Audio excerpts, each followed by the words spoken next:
my dear champions. Welcome in our journey of motion and time. Welcome to this yet another very important milestone, that is the distance time graph.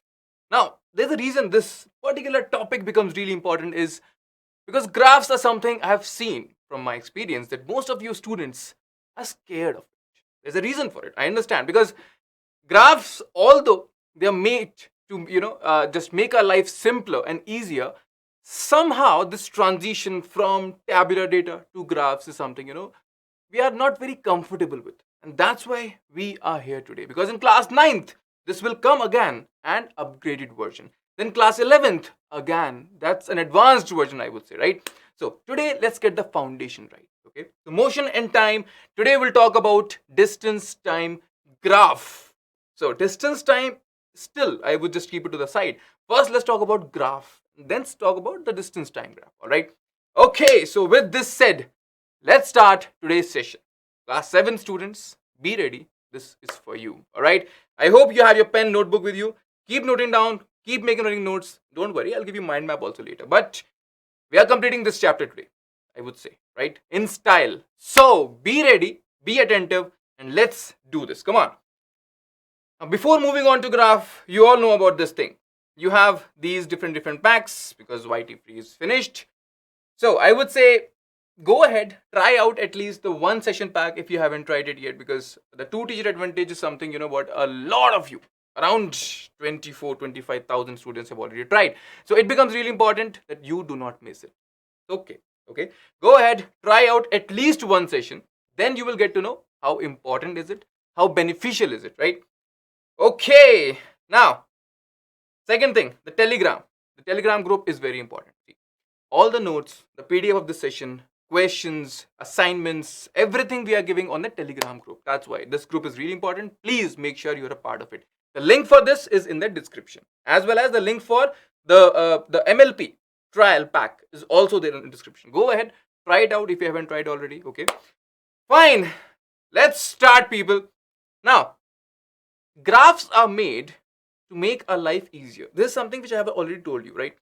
Now, let's start with a scenario, because instead of just throwing the theory of graph to you, let's take a scenario first and then analyze how graphs will be helpful to us. Okay, let's start with a scenario.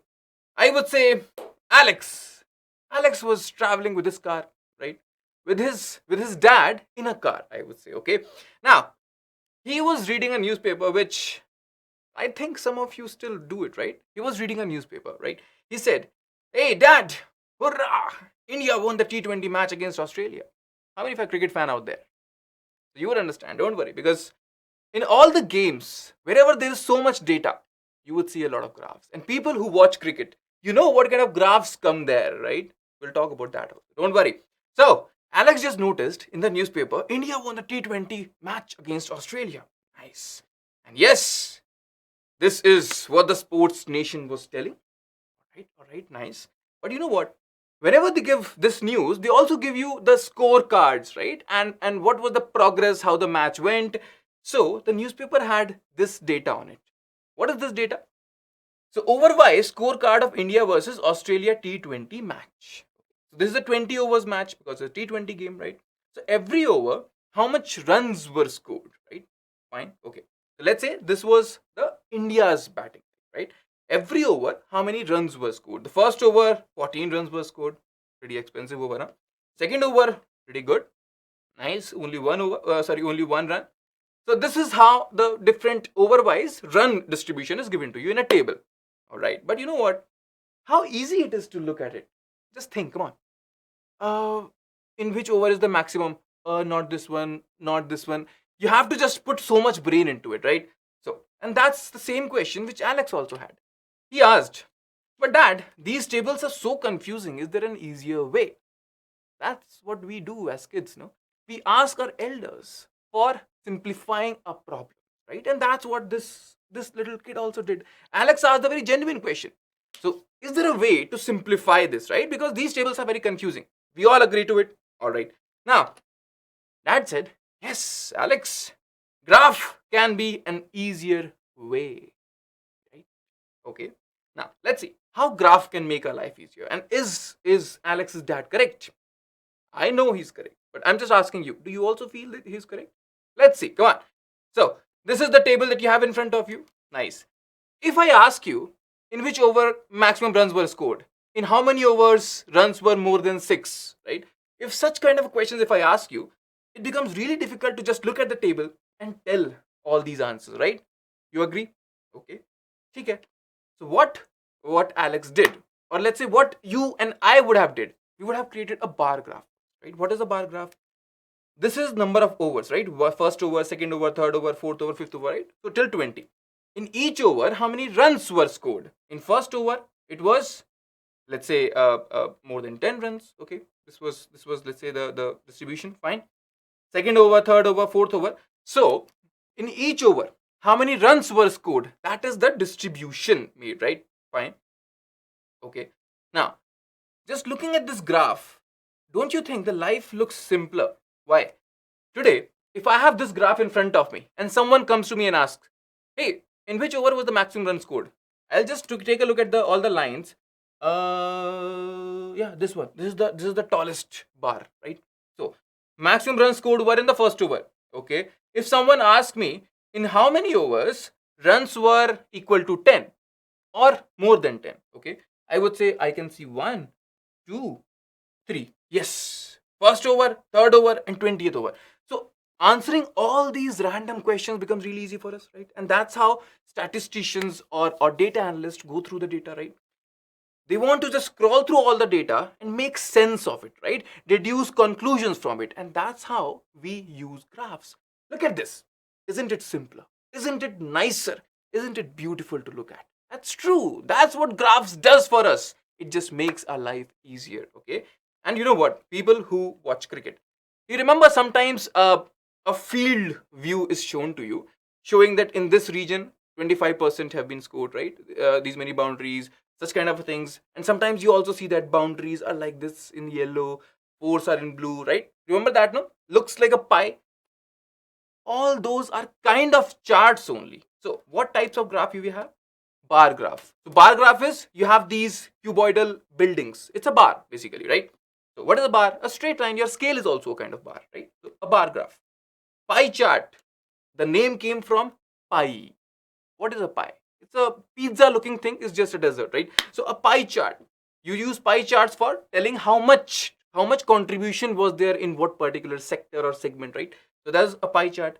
Line graph. Line graph are used for seeing the trends. I would say a lot of, if you have heard this, you might have, although the stockbrokers or people who do this trading thing, they usually end up looking at a screen in which this trend is going up and down, or this share is going up, ye share kam ja raha hai. So these kind of things, right? So line graph are very good to see a trend, right?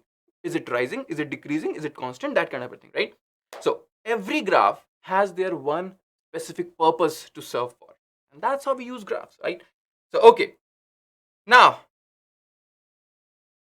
let's say Alex learned about this. Okay, dad, graphs can make our life easier. So what happens once you learn something in concepts, you are just so eager to apply it in real life. True? Exactly, Hannah. Whatever you learn, how is it helpful if you don't know how to apply it in real life? So Alex started just running his mind, right? So he said, what if I collect the data from my car? So what he did, so there is an odometer in the car, no? What is odometer? A device which measures the distance, correct? So he said, okay, from my home, dad, I'll say it's point A. My odometer reading is 15,000 kilometers, right? And initial time is, I'm saying 0. Fine. Now, B, he said this, C, this, D, this. Okay. So all these different points, he kept noting down the reading of odometer. And what is the time? Okay. It's been 10 minutes since I'm traveling, and now the odometer reading is 15,005. Okay, that's okay, fine. All right. So this is what Alex had done. Now he asked, can we represent distance traveled by our car in the graph? Right? Yes, again. Because he made a table now. He wants to understand at which graph should I make.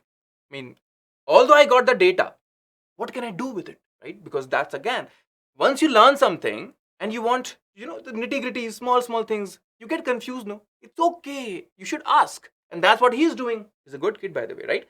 So he's asking, yes, but we need to collect the data of distance and time. And he says, yes, dad, I have done it. I'm a smart kid. I did that. Yes, he showed the table. He showed, right? This is the table I have made. Yes, I have the data. Now what to do? Alex collected the following data from point A to point E. Good thing. Smart kid. Agree, huh?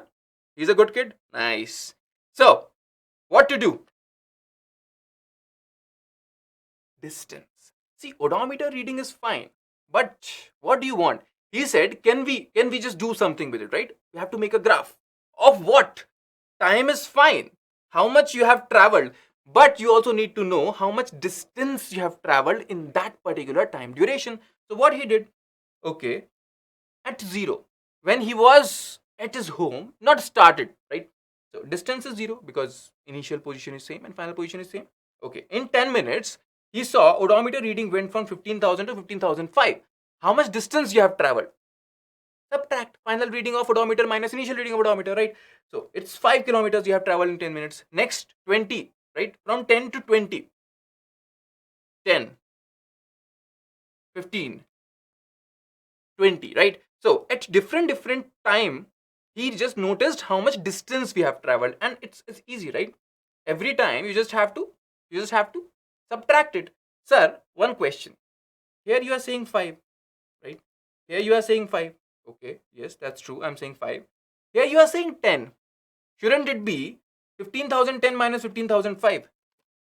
Understand the way you are looking at it. You are looking at it. Your clock has started from 0, then went to 10, then went to 20, then went to 30, right? Okay. Now, in this, how much distance has been covered? Here it is 5 kilometers. Till 20 it is 10 kilometers. So how do we know 10? 15,010 minus 15,000.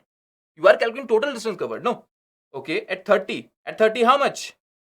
At 30, 15,015 minus 15,000. So that's why 15, right? At 30, 15 kilometers covered. Okay. So at that particular time, how much distance have I covered from the starting? That is what we are getting, okay? Don't be confused with this. Sir, I think we should just subtract 15,000, this from this, this from this, this from this. No. That will be wrong. Okay? Got it? Time start हुआ, ठीक है? Time start हुआ और distance की reading चालू हुई. So, at each point of time, कितना distance cover हो चुका है from the starting? From the starting is the important thing. Fine. Okay, got this? The reason I'm just putting so much stress on this because this is one point where you might get confused. Don't be confused. Okay, fine. All right. So, once you have this data, now what to do? Let's make a graph. What is the most common graph that we have? Those graph sheets in school, no? Those have these check boxes kind of thing, right? Let's use that because what is available to, let's do it with it. Okay, so draw two lines perpendicular to each other. What do we do first of all? We take a scale, and this, right? We make two perpendicular lines. What are these? These are axes, right? We call them the axis. This is x-axis, this is y-axis. Fine. Horizontal line is the x-axis, vertical line is the y-axis. That's okay. But still, till here it's math only. You have two axes. But what do these axes represent? That is something which you have to decide. Okay.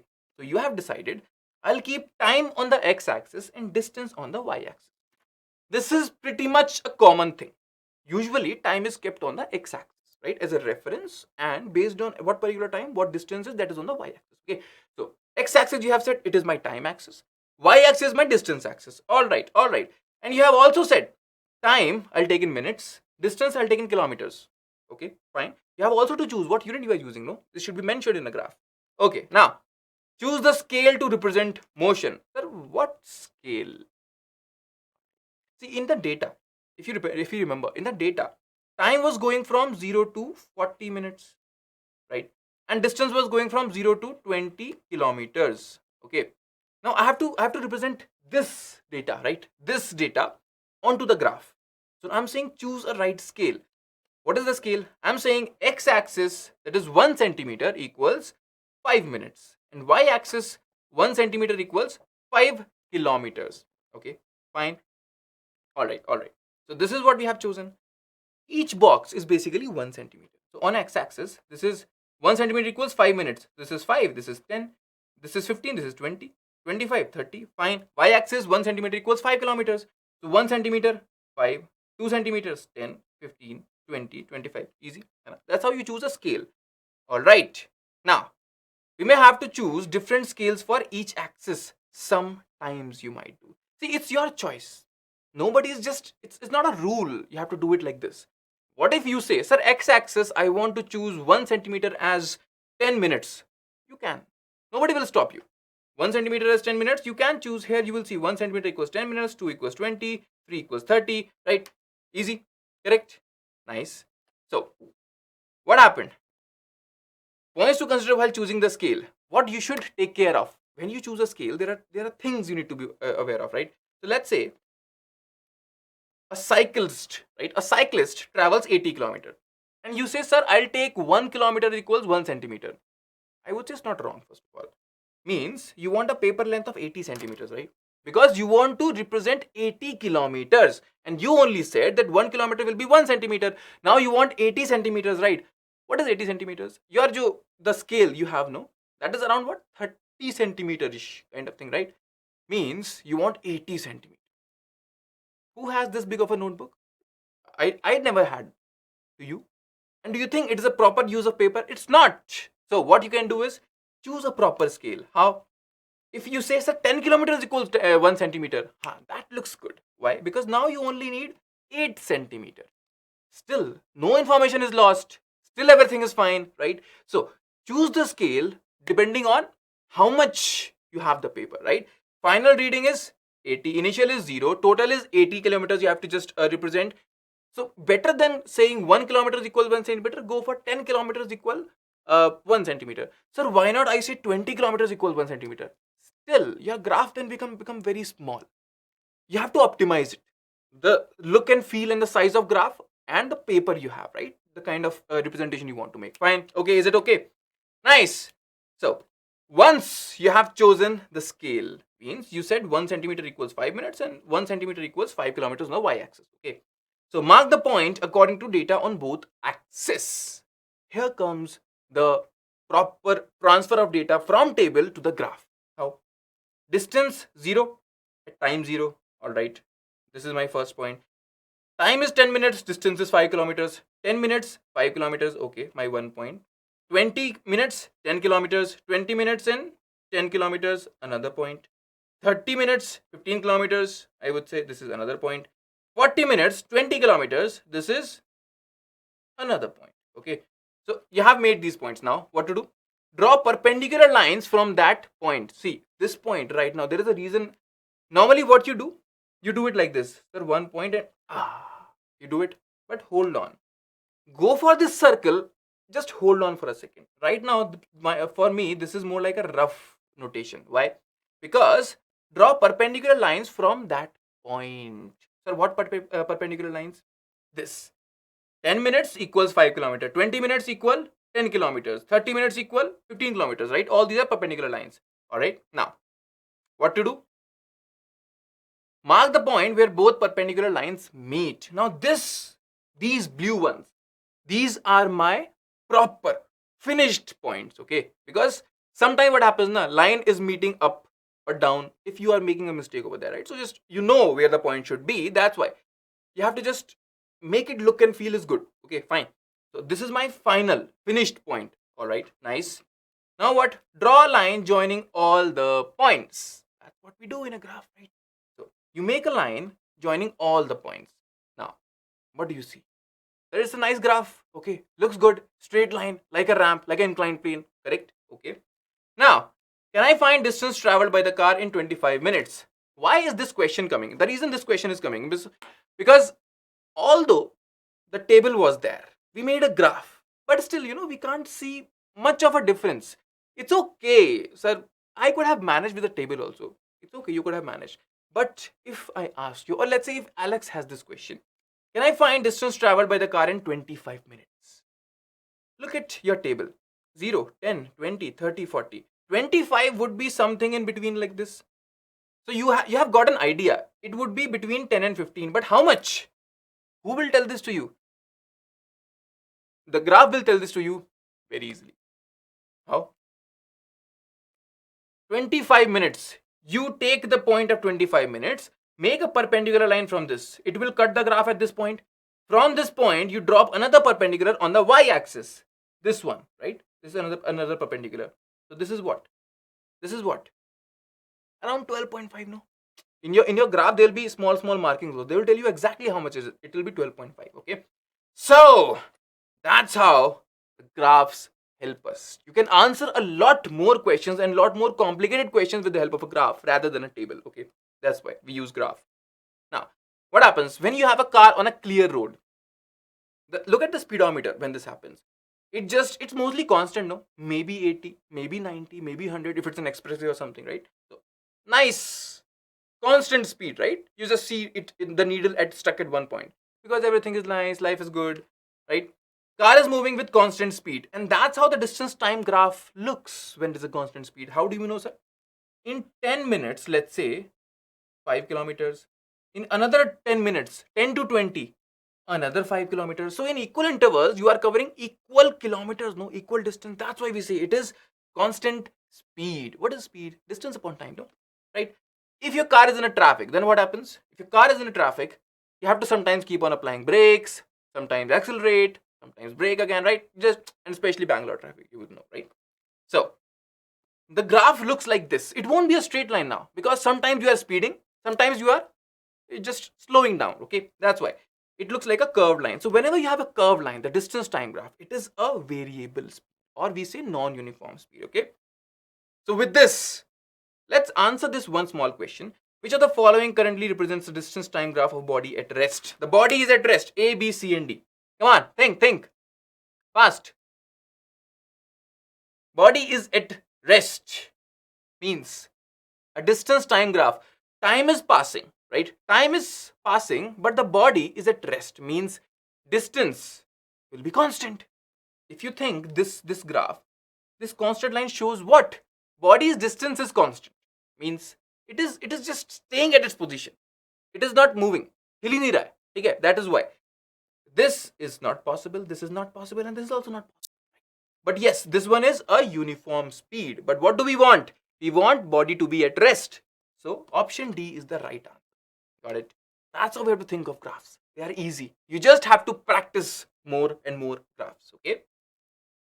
Alright, with this said, let me ask you one easy homework question. And you know what? I want the answers in the comment section. The distance time graph of 3 ants, P, Q, and R in a race is given below. Identify the winner by analyzing the graph. See, today it's a premiere, right? So just go ahead, pause the video, put the answer in the comment section, and then move forward, okay?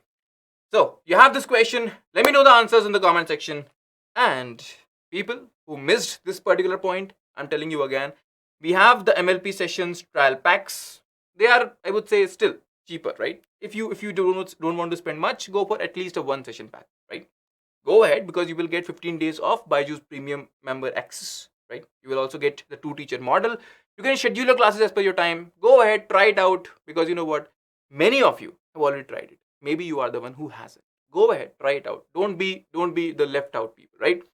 Nice. People, Telegram, very important. Make sure you just click on the link which is given in the description and be a part of the Telegram channel. And people, we say this every time. We have got you covered. I hope you understand this, right? We'll cover everything.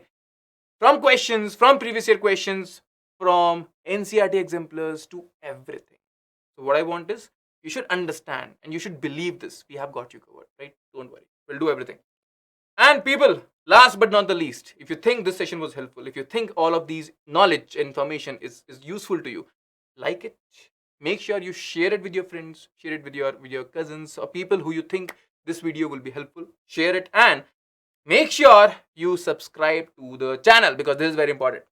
If I am covering everything, if we are covering everything, you should be a part of it, no?